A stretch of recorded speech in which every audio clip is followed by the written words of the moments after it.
I'm Arza Hafiz and I'm studying my bachelor's in business as well as I'm working for a media agency. We are profoundly grateful for your presence. Your collective energy graces this evening and makes this occasion truly special. We aren't here just for a celebration. We are here to witness a remarkable journey, a testament to enduring passion, unwavering resilience, and the deepest kind of love. A daughter's love for her father. Today, Seema Pradeep, a voice that touches the soul with its depth and raw emotional resonance, unveils her 7th literary creation, Weathered Shoulders. This book was born from the deepest, most aching wellspring of emotion following irreplaceable loss of her father.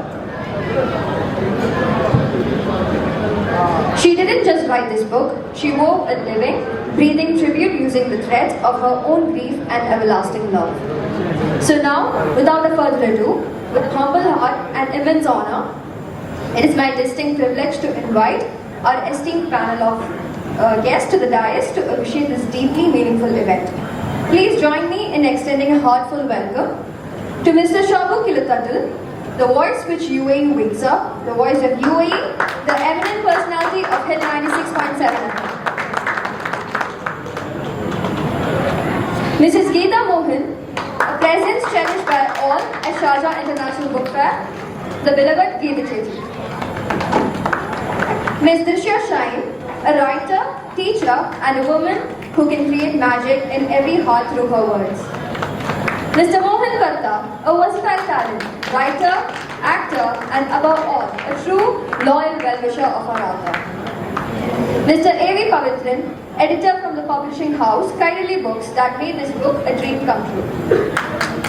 And finally, the very heart and soul of this evening, the proud mother of 7 literary works who gave her soul to this book, Seema Pradeep. Let us now begin. I invite Mr. Shabu to do the honors. Sir? എൻ്റെ അച്ഛൻ്റെ loss അതിൻ്റെ പുറകെയുള്ള ഒരു ഗ്രീഫിൽ നിന്ന് വന്ന പുസ്തകമാണ്. അപ്പോൾ ഈ പുസ്തകം ആര് ഏറ്റുവാങ്ങും എന്ന് ചിന്തിച്ചപ്പോൾ എൻ്റെ മനസ്സിൽ വന്ന 2 ആൾക്കാർ KPK വേങ്ങര അങ്കിളും ഉള്ള മോഹനായിട്ടുണ്ടായിരുന്നു. പക്ഷെ അൺഫോർച്ചുനേറ്റ്ലി എൻ്റെ അതിമോഹം കൊണ്ട് അവർക്ക് എത്തിച്ചേരാൻ പറ്റിയില്ല. പിന്നെ ആര് എന്ന് മനസ്സോട്ടിച്ച് പോയപ്പോൾ ഒറ്റ മുഖമേ മനസ്സിൽ വന്നുള്ളൂ, ഹമീദിക്ക. അതിലും വലിയൊരു യോഗ്യൻ എൻ്റെ പുസ്തകം ഏറ്റുവാങ്ങാനില്ല. ഹമീദിക്ക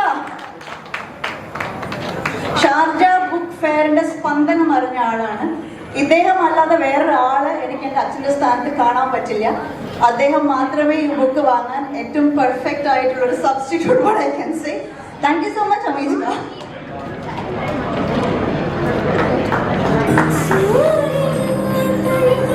ചേർന്നേക്കെല്ലാവരും.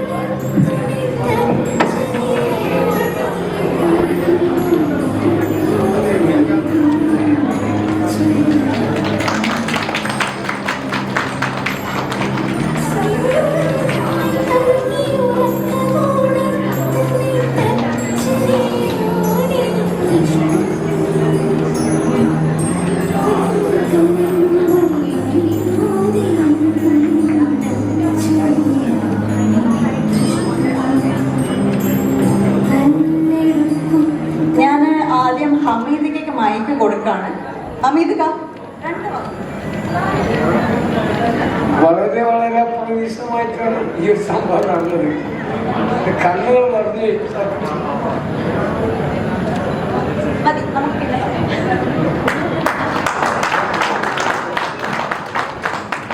I invite Shabu sir to speak a few words, please. എല്ലാവർക്കും നമസ്കാരം. 1000 വാക്കുകൾ സംസാരിക്കുന്നതിനേക്കാൾ വളരെ മനോഹരമായ ഒരു കർമ്മം ഇവിടെ നടന്നതുകൊണ്ട് വാക്കുകൾക്ക് പ്രസക്തിയില്ല. ഒരുപക്ഷെ ശ്രീമതി സീമ പറഞ്ഞതുപോലെ മോഹനേട്ടന് പകരക്കാരനായി മറ്റൊരാളില്ലെങ്കിൽ പോലും നമ്മളെ സംബന്ധിച്ച് ഹമീദിക്ക എന്ന് പറയുന്നത് ഈ പുസ്തക മേളയുടെ നട്ടെല്ലാണ്, ബാക്ക് ബോണാണ്.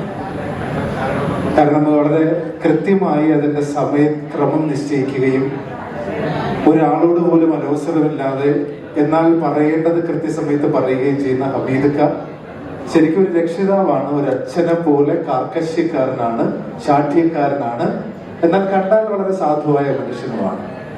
കുടുംബക്കാരെ ബാക്കി പറയും. ഞാൻ ഇത്രയൊക്കെ വളരെ സ്നേഹപൂർവ്വം പറഞ്ഞെങ്കിലും കുടുംബക്കാരാണ് ബാക്കി പറയേണ്ടത്. വെറുതെ പറഞ്ഞത് ശരി. അപ്പൊ അങ്ങനെ ഒരു കാര്യം തീരുമാനിച്ച ശ്രീമതി സീമയ്ക്ക് എന്തായാലും ആദ്യമേ തന്നെ നന്ദി പറയുന്നു. കാരണം എന്തുകൊണ്ടും അർഹൻ തന്നെയാണ് ഹമീദ് ഖാൻ അച്ഛനെ പോലെയും പ്രകാശനം ചെയ്ത ഞാൻ അമ്മാവനെ പോലെയാണോ എന്ന് എനിക്ക് അറിഞ്ഞൂടാ. അതെന്തായിരുന്നാലും ഇനി സീമയാണ് പറയുന്നത്. അപ്പൊ അങ്ങനെ അച്ഛന് അമ്മാവൻ കൈമാറിയതാണെങ്കിൽ അങ്ങനെ ശരി. എന്തായിരുന്നാലും ഇത്രയൊക്കെ തമാശയായിട്ട് പറഞ്ഞെങ്കിലും ഈ പുസ്തകം ശരിക്കും ആ ടൈറ്റിൽ സൂചിപ്പിക്കുന്നത് പോലെ ഒരുപക്ഷെ നമ്മൾ ഈ ചടങ്ങ് തുടങ്ങുന്നതിന് മുമ്പ് കേട്ട പാട്ട് പോലും ഏതൊരു മലയാളിയെ സംബന്ധിച്ചും അച്ഛൻ എന്ന് പറഞ്ഞാൽ ആദ്യം മനസ്സിൽ ഓർമ്മ വരുന്ന ഒരു വാക്കും ഒരു പാട്ടും അത് തന്നെയാണ്. സൂര്യനായി തഴുകി ഉണർത്തുന്ന എന്ന് പറയുന്ന ഒരു പാട്ട്. ഈ വെതേർഡ് ഷോൾഡേഴ്സ് എന്ന് പറയുന്നത് വേണമെങ്കിൽ ഋതുഭേദങ്ങൾ മാറി മറിഞ്ഞ, അല്ലെങ്കിൽ ഒരുപാട് ഋതുക്കൾ കൊണ്ട, അല്ലെങ്കിൽ ഒരുപാട് ക്ഷീണിച്ച ഷോൾഡേഴ്സ് എന്ന് വേണമെങ്കിലൊക്കെ നമുക്ക് പറയാൻ പറ്റും. നമ്മളെപ്പോഴും പറയുന്നത് പോലെ എൻ്റെ അച്ഛൻ കൊണ്ട വെയിലാണ് നമ്മളിന്ന് അനുഭവിക്കുന്ന തണൽ എന്ന് പറയുന്നത്. തീർച്ചയായിട്ടും അത് അച്ഛനെ കുറിച്ച് ഓർക്കുമ്പോൾ ഏത് മക്കൾക്കും മനസ്സിലുണ്ടാകുന്ന വികാരം തന്നെയാണ്. ഈ പുസ്തകത്തെ കുറിച്ച് ഇത്രയും പറയേണ്ടി വരുന്നത് എന്തെന്ന് ചോദിച്ചാൽ ഒരുപക്ഷെ നമ്മളിപ്പോ കണ്ട കാഴ്ചകളൊക്കെ നിങ്ങൾക്ക് തോന്നുന്നുണ്ടാകാം ശ്രീമതി സീമ പ്രദീപിന്റെ അച്ഛനെ കുറിച്ചുള്ള ഓർമ്മകളായിരിക്കുമോ ഈ പുസ്തകം.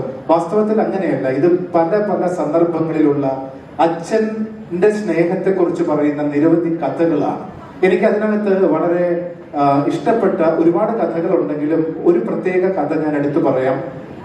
സ്വന്തം മകനെ ചെറിയ പ്രായത്തിൽ നഷ്ടപ്പെട്ട ഒരു കപ്പിൾ, ഒരു അമ്മയും അച്ഛനും ചേർന്നിട്ട് മറ്റൊരു കുട്ടിയെ അഡോപ്റ്റ് ചെയ്യാൻ തീരുമാനിക്കുകയാണ്. നമ്മൾ കാഴ്ച എന്ന് പറയുന്ന സിനിമയ്ക്കകത്ത് കാണുന്നത് പോലെ ഗുജറാത്തിലെ ഭൂകമ്പത്തിൽ, കച്ചിലെ ഭൂകമ്പത്തിൽ വന്നു ചേരുന്ന ആ കുട്ടിയെ മമ്മൂട്ടിയുടെ കഥാപാത്രം അല്ലെങ്കിൽ അദ്ദേഹത്തിന്റെ കുടുംബം അത് ഏറ്റെടുക്കുന്നു.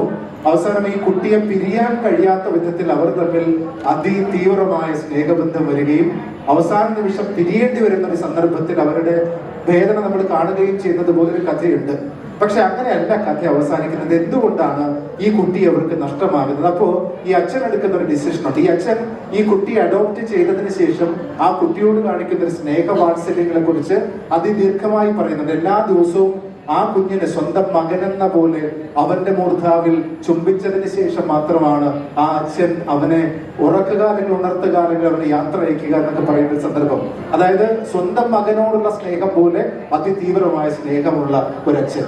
പക്ഷേ അവസാനം പിരിയേണ്ടി വരുന്ന ഒരു സന്ദർഭത്തിൽ ആ അച്ഛൻ പറയുന്ന ഒരു വാചകമുണ്ട്, എന്നെ പോലെ തന്നെ ഒരു അച്ഛനാണത്. അപ്പൊ അതുകൊണ്ട് തന്നെ അദ്ദേഹത്തിന്റെ വിഷമം എനിക്ക് മനസ്സിലാകുമെന്ന് പറയുന്ന ഒരു സന്ദർഭം. അപ്പൊ അങ്ങനെ ഒരു അച്ഛൻ മക്കൾ അല്ലെങ്കിൽ അച്ഛന് മകനോടോ മകളോടോ ഉള്ള ഒരു അതിതീവ്രമായ ഒരു സ്നേഹത്തിന്റെ കഥകൾ പല പല കഥകളാണ്. ഒരു കഥയല്ല, സ്വന്തം അച്ഛനെ ഡെഡിക്കേറ്റ് ചെയ്തിരിക്കുന്നു എന്ന് മാത്രമാണ്.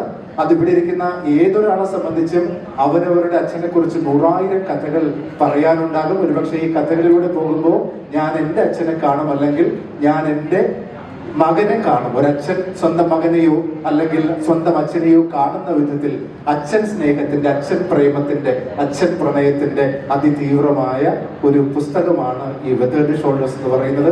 ഞാനും ആദ്യം കരുതിയതിനോട് പറയുമ്പോൾ അച്ഛനെ കുറിച്ചുള്ള ഒരു ഡെഡിക്കേറ്റഡ് ആയിട്ടുള്ള ഒരു പുസ്തകമാണെന്ന് കരുതി. അപ്പൊ ഞാനും ആലോചിച്ചു സ്വന്തം അച്ഛനെ കുറിച്ചുള്ള പുസ്തകം എങ്ങനെയാണ് മറ്റുള്ളവർക്ക് ഒരു പ്രചോദനമാവുക. പക്ഷെ അതല്ല, ഇത് ആക്ച്വലി പല പല അച്ഛൻ കഥകളാണ്. അപ്പൊ അതുകൊണ്ട് ആ കഥകൾ ഇവിടെ ഇതുപോലൊരു വേദിയിൽ ഇത്രയും മനോഹരമായ ഒരു മുഹൂർത്തം സൃഷ്ടിച്ച് പ്രകാശനം ചെയ്യാൻ സാധിച്ചതിലുള്ള സന്തോഷം അറിയിക്കുന്നു. എല്ലാവിധ ആശംസകളും Shrimati Seema Pradeep. This book carries a soul. I invite Trishya ma'am to introduce his pieces. പ്രിയമുള്ളവരെ നമസ്കാരം. കണ്ണു നിറയ എന്ന് പറഞ്ഞാല് 2 തരത്തിലുണ്ട്. ഒന്ന് സങ്കടം കൊണ്ട്, ഒന്ന് സന്തോഷം കൊണ്ട്. ഈ 2 ഭാവങ്ങളും ഒരേപോലെ സമന്വയിച്ച ഒരു നിമിഷമായിരുന്നു കുറച്ചു മുമ്പ് നമുക്ക് മുന്നിൽ കടന്നുപോയത്. സ്നേഹം എന്ന് പറയുന്ന അക്ഷരം എത്രമാത്രം മൂല്യമുള്ളതാണ് എന്ന് തെളിയിക്കുന്ന, ലോകത്തിന്റെ മുന്നിൽ യാതൊരുവിധ ആടയാഭരണങ്ങളും ഇല്ലാതെ ഒരു മനുഷ്യൻ എങ്ങനെയാണ് മറ്റൊരു മനുഷ്യന്റെ ഹൃദയത്തെ തൊടുന്നത് എന്ന് ഒരു നിമിഷം കണ്ടു നിന്നപ്പോ ഇവിടെ കണ്ടു നിറയാത്തവരുണ്ടാവില്ല, മനസ്സുകൊണ്ടെങ്കിലും തേങ്ങാത്തവരുണ്ടാവില്ല. നമ്മളെപ്പോഴും കേട്ടിട്ടുള്ളത് 10 മാസം ചുമന്നു പെറ്റ അമ്മയുടെ വേദനയെ കുറിച്ച് മാത്രമാണ്.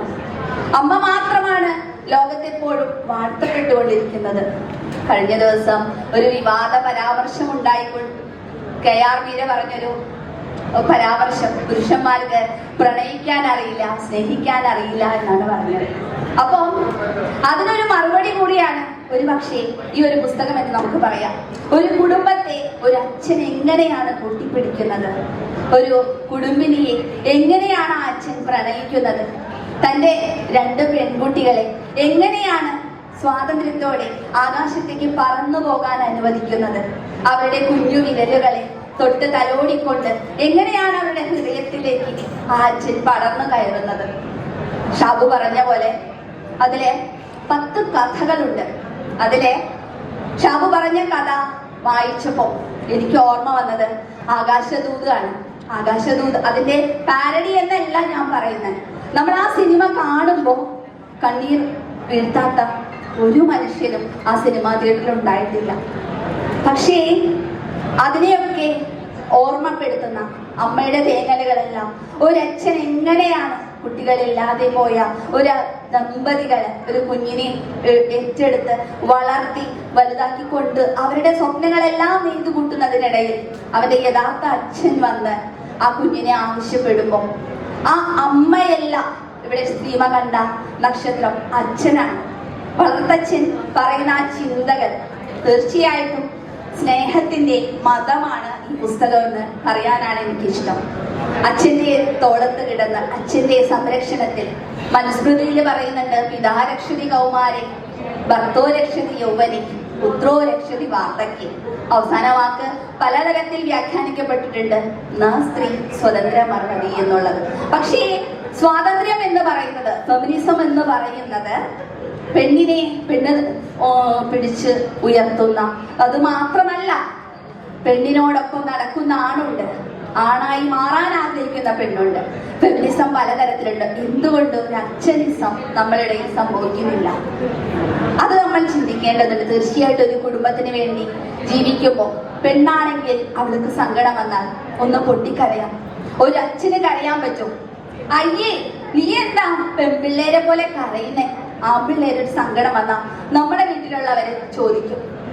പലപ്പോഴും മരണ വീട്ടില് സ്വന്തം അമ്മയുടെ സ്വന്തം അച്ഛന്റെ മരണം ഏറ്റുവാങ്ങിയ ഒരു പുത്രന്റെ ദുഃഖം ആരും കാണില്ല.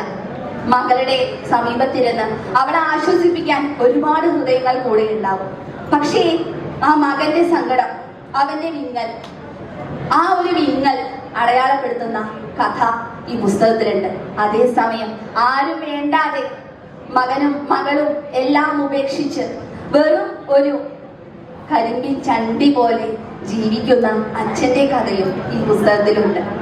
അങ്ങനെ പല അച്ഛന്മാരുടെ കഥകൾ. ഒരു അമ്മയെ നമ്മൾ 1000 അമ്മയായി വായിച്ചിട്ടുണ്ടെങ്കിൽ ഒരു അച്ഛനിലൂടെ ഈ ലോകത്തെ 1000 അച്ഛന്മാരെ 10 കഥകളിലൂടെ നമുക്ക് മുന്നിൽ അവതരിപ്പിക്കുന്ന സീമയുടെ ഈ ഋതുഭേദങ്ങളുടെ തോളിനെ ചേർത്ത് വയ്ക്കാൻ നിങ്ങൾ ഏവരും കൂടെ ഉണ്ടാവണം. അരിസ്റ്റോട്ടിൽ പറയുന്ന ഒരു കാര്യമുണ്ട്, കഥാർസിസ്. മലയാളത്തിൽ പറയുകയാണെങ്കിൽ വികാര വിവേചനം.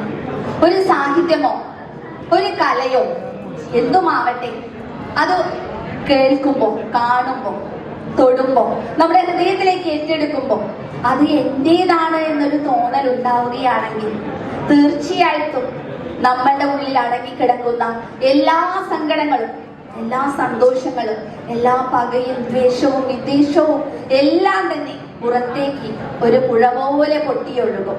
അതേപോലെ പൊട്ടിയൊഴുകി എന്നെ കരയിപ്പിച്ച പുസ്തകമാണ് സീമയുടെ ഈ പുസ്തകം.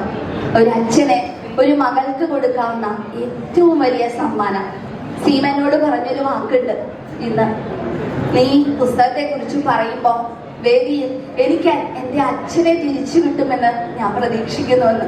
സീമ, ഞങ്ങളെല്ലാവരും ആ അച്ഛനെ ചേർത്ത് പിടിച്ചു, ഞങ്ങളെല്ലാവരും കരഞ്ഞു. തീർച്ചയായിട്ടും നിന്റെ അച്ഛൻ എവിടെയുണ്ട്?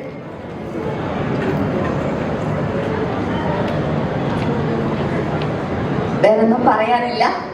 ഷാർജ പുസ്തകോത്സവം എന്ന് വെച്ചാൽ ഹൃദയത്തിന്റെ ഉത്സവമാണ്. എല്ലാവർക്കും നന്ദി, നമസ്കാരം. Thank you, ma'am, for your valuable words. I would like Geeta to speak a few words. എല്ലാവർക്കും നമസ്കാരം. സീമയുടെ ഈ ഒരു വേദിയിൽ ഇരിക്കുമ്പോൾ എന്താ പറയേണ്ടതെന്ന് അറിയുന്നില്ല. ഇപ്പുറം എല്ലാം കണ്ണു നിറഞ്ഞ ആൾക്കാരിരിക്കുന്ന എനിക്ക് ഉള്ളിൽ പ്രകടിപ്പിക്കാൻ ഞാൻ അത്ര അങ്ങോട്ട് എന്താ പറയുക, അത്ര ഉള്ളിൽ വിങ്ങലുണ്ട്. അപ്പോൾ ജീവനെ പോലെ സ്നേഹിക്കുന്ന അച്ഛൻ്റെ വിയോഗത്തിൽ ആള് വിങ്ങി, അത് എന്താ പറയുക, വിങ്ങി എനിക്കറിയാം സീമേനെ എത്രമാത്രം ആ മനസ്സ് എന്താ പറയുക. അപ്പോൾ അവളത് എഴുതി തീർക്കുകയാണ്. ഒപ്പം അമ്മേൻ്റെ മാറിടത്തിലേക്ക് അവളെ ചേർത്ത് വെക്കാനായിട്ട് കൊടുത്തൊരു പുസ്തകം. ആ അമ്മേനെ അവിടെ കൊണ്ടുവന്നിട്ടുണ്ട്. അമ്മ അവിടെ ഇരിക്കുന്നുണ്ട്. പിന്നെ ആരും കൊതിക്കുന്നൊരു മോള് അതായിരിക്കണം സീമ പ്രദീപ്. ആരും ഒന്നും മതി, ഇതുപോലെ ഒരു മോള് മതി, അധികം ആവശ്യമില്ല.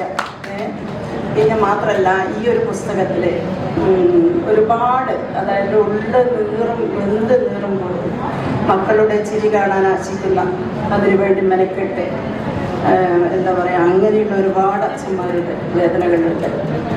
ഇതൊരുപാട് പേർ വായിക്കുന്നതോടൊപ്പം സീമയെ ചേർത്ത് പിടിക്കട്ടെ. എല്ലാവിധ ആശംസകളും. നമസ്കാരം. വളരെ വികാരപരമായ നിമിഷങ്ങളാണ് കടന്നുപോയിക്കൊണ്ടിരിക്കുന്നത്. വന്നപ്പോൾ തന്നെ ഒരു പാട്ട് കേട്ടിട്ട് തന്നെ കണ്ണു പറഞ്ഞു. പിന്നെ അച്ഛനെ കുറിച്ചുള്ള പുസ്തകം, അച്ഛന്മാരെ കുറിച്ചുള്ള പുസ്തകം എത്രയും എല്ലാവർക്കും ഭയങ്കര, അച്ഛനാണെങ്കിലും അമ്മയാണെങ്കിലും അതിനെക്കുറിച്ച് നമ്മൾ എഴുതുമ്പോഴും പറയുമ്പോഴും നമുക്ക് എപ്പോഴും മനസ്സിൽ വല്ലാത്തൊരു കനം ആയിരിക്കും. ആ അങ്ങനത്തെ കനം അതൊരു നാവിടെ ചൂടുന്നുള്ളത് അങ്ങനത്തെ വാക്കുകൾ കൊണ്ടാണ് ഈ ഒരു കഥാസമാഹാരം എഴുതിയിട്ടുണ്ട്. സീമയ്ക്ക് പുസ്തകം വായിക്കാൻ വന്നിട്ടില്ല, അതിനെ കുറിച്ചത് അറിയില്ല. പക്ഷെ സീമ എന്ന് പറഞ്ഞാൽ എൻ്റെ അമ്മയുടെ ഗർഭപാത്രത്തിൽ ജനിക്കാതെ പോയ ഒരു സഹോദരിയാണ് എന്ന് ഞാൻ പറയാൻ ആഗ്രഹിക്കുന്നു.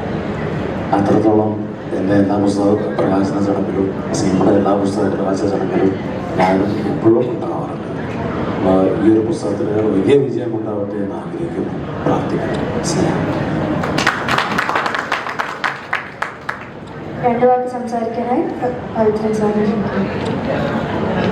കൂടുതലൊന്നും പറയുന്നില്ല, കാരണം സമാനമായ അഭിപ്രായങ്ങൾ തന്നെയാണ് ശ്രീമതി സീമ പ്രദീപിൻ്റെ വെതർ ഷോൾഡേഴ്സ് എന്നുള്ള കൃതിയുടെ ഒരു വലിയ പ്രത്യേകത. ഇത് പിതൃബോധത്തിൻ്റെ ആത്മാവിഷ്കാരങ്ങളാണ്.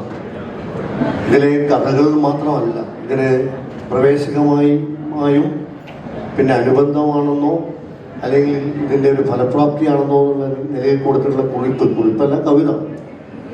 ഈ രണ്ട് കവിതകളും ഈ പിന്നെ പിതാവായും സുഹൃത്തായും വഴികാട്ടിയായും അങ്ങനെ തന്നെയാണ് ഉപയോഗിക്കുന്നത്. Father, a friend and guide.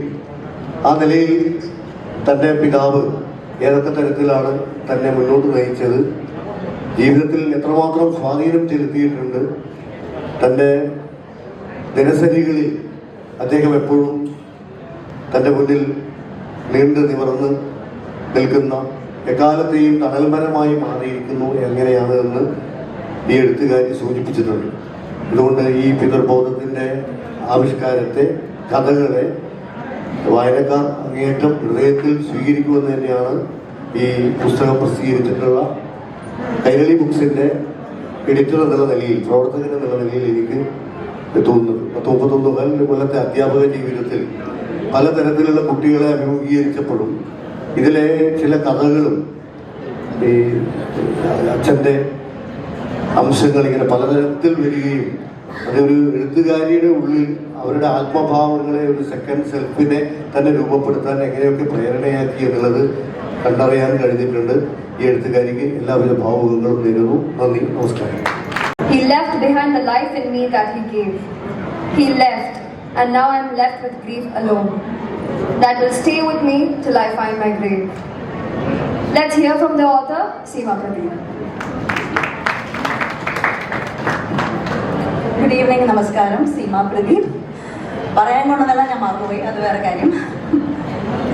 ഈ ബുക്ക്, ഇതിൻ്റെ ബർത്ത് ഒരു 2 കൊല്ലം മുന്നേ ഞാനിവിടെ അമ്മയെക്കുറിച്ചൊരു പുസ്തകം കൊണ്ടുവന്നിരുന്നു. അതിൻ്റെ പുറകെ ഉള്ള ചേതോ വികാരം ഞാനൊരു അമ്മയല്ല എന്നുള്ളത് കൊണ്ട് മാത്രമായിരുന്നു. അപ്പോൾ ടിൽ ദ ലാസ്റ്റ് ഡ്രോപ്പ് എന്നുള്ള പുസ്തകം ഇവിടെ തന്നെയാണ് പ്രകാശിപ്പിച്ചത്. അത് ഒരുപാട് അമ്മമാർ ഏറ്റു വാങ്ങിച്ചിരുന്നു. പക്ഷേ കുറച്ച് പേരുടെ അടുത്ത് വന്ന് പറഞ്ഞു, സീമ എന്താ പെണ്ണുങ്ങളെ പറ്റി മാത്രം എഴുതുന്നത്, അച്ഛന്മാരെ പറ്റി എന്താ എഴുതാത്തത്? അപ്പം അന്ന് ഞാൻ അവർക്ക് വാക്ക് കൊടുത്തു, യെസ്, അച്ഛനെ പറ്റി ബുക്ക് എഴുതാം. പക്ഷെ അതിന് എൻ്റെ അച്ഛനൊരു കാരണമാവുമെന്ന് ഞാൻ പ്രതീക്ഷിച്ചില്ല. എഴുതും, സമയമുണ്ട്, എൻ്റെ ഭർത്താവുണ്ട്, അങ്ങനെ ഒരുപാട് ആണുങ്ങൾ എനിക്കറിയാം, അവരെ കുറിച്ച് ഒരുപാട് എഴുതണം എന്നെന്നും മനസ്സിലുണ്ടായിരുന്നു.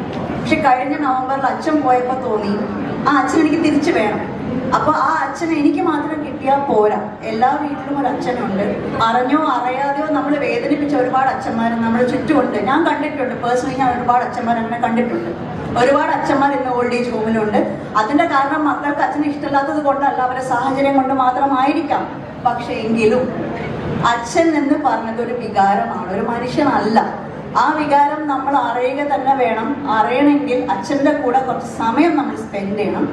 ഇന്നത്തെ ഈ ജനറേഷൻ മൊബൈൽ ഫോണിൽ ഒട്ടി നിൽക്കുന്ന ഈ കാലഘട്ടത്തിൽ അച്ഛൻ എന്ന് പറഞ്ഞ ഒരാളെടുത്ത് അമ്മയോട് നമ്മൾ സംസാരിക്കും. അത് ഐ തിങ്ക് ബൈ ഡിഫോൾട്ട് നമ്മൾ സംഭവിക്കുന്നതാണ്. അറ്റ്ലീസ്റ്റ് ഭക്ഷണം തരുന്ന അമ്മയാണ്, അപ്പൊ അമ്മയോട് അതിന്റെ പേരിലേക്ക് നമ്മൾ അടികൂടും. പക്ഷെ അച്ഛനുമായിട്ട് എത്ര പേര് സംസാരിക്കുന്നു? എനിക്ക് തോന്നിയിട്ടില്ല. വളരെ കുറച്ച് പേര് മാത്രമായിരിക്കും അച്ഛനെ ഒന്ന് ഫോൺ ചെയ്ത് ഡെയിലി സംസാരിക്കുന്നവർ. ഞാൻ സംസാരിക്കുമായിരുന്നു 2 നേരം. എനിക്ക് അച്ഛനെ രാവിലെ വിളിച്ചിട്ട് വൈകുന്നേരം വിളിച്ചില്ലെങ്കിലും എനിക്കൊരു കാര്യം നടക്കില്ല. ഒരു ഇന്റർവ്യൂവിന് പോവുകയാണെങ്കിലും, ഒരു പുതിയ ഭക്ഷണം ഉണ്ടാക്കുകയാണെങ്കിലും, ഒരു പുതിയ സാരി മേടിച്ചാൽ പോലും അത് അച്ഛനെ വിളിച്ച് വീഡിയോ കോൾ കാണിച്ചില്ലെങ്കിൽ എനിക്ക് സമാധാനമില്ല. ആ ഒരു ലോസ്, അതൊരു വലിയ എംപ്റ്റിനെസ് ആണ് എൻ്റെ ലൈഫിൽ.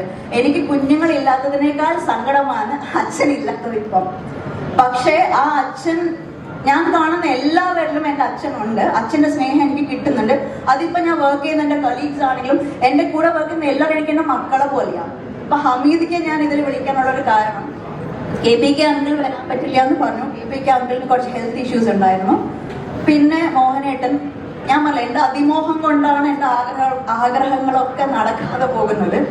അപ്പം മനസ്സോടിച്ച് ഇങ്ങനെ നോക്കിയപ്പം ഹമീദിക്കയുടെ മുഖം വന്നു. പക്ഷെ ഞാനും പ്രദീപ് അത് സംസാരിച്ചപ്പോൾ ഒരു തോന്നൽ, ഇനി ഹമീദിക്ക് ഇത് എങ്ങനെ ഏറ്റെടുക്കും? ഞാൻ വിളിച്ചാൽ വരുമോ? വരുമെന്ന് എനിക്കറിയാം. പക്ഷെ എങ്കിലും നമ്മുടെ ഉള്ളിലൊരു കൺഫ്യൂഷൻ സ്റ്റേജ് ഉണ്ടായിരുന്നു. ആകെ അനുവാദം ചോദിക്കേണ്ടത് ഗീതേച്ചിയുടെ അടുത്ത് മാത്രമായിരുന്നു. വിളിച്ച് ചോദിച്ചു, ഇവിടെ കണ്ടപ്പോൾ ചോദിച്ചു. ഗീതേച്ചി എല്ലാം ഡബിൾ ഓക്കെയാണ്. പിന്നെ ഫിക്സ് ചെയ്തു. ആരടുത്തും പറയണ്ട എന്ന് ഞാൻ ഗീതേച്ചി തീരുമാനിച്ചിരുന്നു. ഹമീദിക്കയുടെ അടുത്ത് പറഞ്ഞില്ല. ഇവിടെ വന്നപ്പോൾ അനുജയുടെ അടുത്ത് മാത്രം ഞാൻ പറഞ്ഞു. കാരണം ഹമീദിക്കയുടെ അടുത്ത് പുറത്തെവിടെയും വിടുന്നത് എനിക്ക് ഇവിടെ തന്നെ വേണമെന്ന് ഈ മൈക്ക് ശരിയല്ല. അപ്പോൾ ഞാൻ ആഗ്രഹിച്ച എല്ലാവരും ഇവിടെ ഉണ്ട്. കുറേ പേർക്ക് വരാൻ പറ്റിയില്ല. അതിൻ്റെ ബുദ്ധിമുട്ട് എനിക്കറിയാം, ഞാൻ മനസ്സിലാക്കുന്നു. ഓക്കെ, സമയമുണ്ട് കുറച്ച് ഫോട്ടോ എടുക്കാൻ. അച്ഛനെ കുറിച്ച് ഒരുപാട് പറയാനുണ്ട്. ഒരുപാട് പറഞ്ഞാൽ ഞാൻ കരഞ്ഞു പോകും. എൻ്റെ അമ്മ അവിടെ നിന്ന് കരയുന്നുണ്ട്. സ്റ്റേജിൽ എന്നെ വിളിക്കരുത്, നീ എന്നെ വിളിച്ചാൽ ഞാൻ അവിടെ ബോധം കെട്ട് വീഴുന്ന് പറഞ്ഞുകൊണ്ട് മാത്രം ഞാൻ എൻ്റെ അമ്മയെ വിളിക്കുന്നില്ല. അല്ലെങ്കിൽ എനിക്ക് അമ്മയോടെ വേണമെന്ന് ഒരുപാട് ആഗ്രഹമുണ്ട്. ഒരുപാട് നന്ദിയുണ്ട് ദൃശ്യ ആൻഡ് ഷാബു. എൻ്റെ ബുക്ക് വായിച്ചിട്ടാണ് അവരത് പറഞ്ഞത്. എനിക്ക് നന്നായിട്ട് അറിയാം, ആ മനസ്സിൽ നിന്ന് വന്നതാണത്. ഞാൻ എഴുതിയത് ഞാൻ പറയാൻ ആഗ്രഹിക്കുന്നതിൽ മേലെ അവരതിനിവിടെ പ്രസന്റ് ചെയ്തിട്ടുണ്ട്. ഗീതേച്ചി, മോഹനേട്ടനും പവിത്രൻ സാറും എല്ലാവരുടെയും ആശംസകളും ബ്ലെസ്സിങ്സും എന്നോടൊപ്പം ഉണ്ടാവും. ഇവിടെ വന്ന ഓരോരുത്തരോടും നന്ദി മാത്രമേ തിരിച്ചു തരാനുള്ളൂ. സീമ പ്രദീപിന്റെ പകുതിയായ പ്രദീപ് ഇവിടെയുണ്ട്. ഇന്ന് മാത്രമല്ല, എന്നും എൻ്റെ ഒപ്പമുണ്ട്. എൻ്റെ എല്ലാ പോരായ്മകളും സഹിച്ച് എൻ്റെ കൂടെ നിൽക്കുന്ന മനുഷ്യനാണ്. അദ്ദേഹത്തിന് നന്ദിയും ഇങ്ങനെ കൊണ്ടുപോകാൻ മാത്രമേ എനിക്ക് പറ്റുള്ളൂ. പിന്നെ എൻ്റെ അമ്മ, എൻ്റെ അമ്മയ്ക്ക് ഞാനിപ്പോൾ അമ്മ അടുത്ത് പറയും, അമ്മ ഞാനുണ്ട്, ഒരു ഷർട്ടും പാൻറ്റും ഇട്ടാൽ ഞാൻ അച്ഛനാണെന്ന് എല്ലാവരും പണ്ട് പറയായിരുന്നു. അത് തന്നെയാണ് ഞാനൊരു ബോൾഡായ ഒരു മകളാണ്. കരയില്ല എന്ന് പറഞ്ഞ് വന്നാണ് ഈ ഹമീദിക്കാണ് എന്നെ കരയിപ്പിച്ചത്. പക്ഷേ ഇറ്റ്സ് ഓക്കെ. അപ്പം once again thank you all. ഇംഗ്ലീഷിൽ സംസാരിക്കുന്നത് വിചാരിച്ചാണ്, പക്ഷേ എന്തോ എനിക്ക് തോന്നുന്നു വികാരം വന്നപ്പോൾ നമ്മളെ മാതൃഭാഷ നമ്മുടെ ഉള്ളിൽ വരുമല്ലോ. മലയാളം വലിയ പിടുത്തമില്ല, എങ്കിലും പറഞ്ഞ് ഒപ്പിച്ചിട്ടുണ്ടെന്ന് ഞാൻ പ്രതീക്ഷിക്കുന്നു. ദൃശ്യയുടെ അത്ര എത്തിയില്ല, എന്നാലും ഒരുവിധം ഒപ്പിച്ചു. Thank you so much for every one present here. And I really didn't expect some of you here, but I'm overwhelmed. I can only give you back a big heart of thanks. And thank you all. Hamidika, ഞാൻ സമയത്തിന് നിത്താണ്. Thank you so much everybody. And once again, please, എൻ്റെ book Kairali സ്റ്റോളിലുണ്ട്. വാങ്ങിക്കണം, എന്നെ support ചെയ്യണം. എന്നിലൂടെ നിങ്ങളുടെ അച്ഛനെ സ്നേഹിക്കണം. Thank you so much and God bless you all.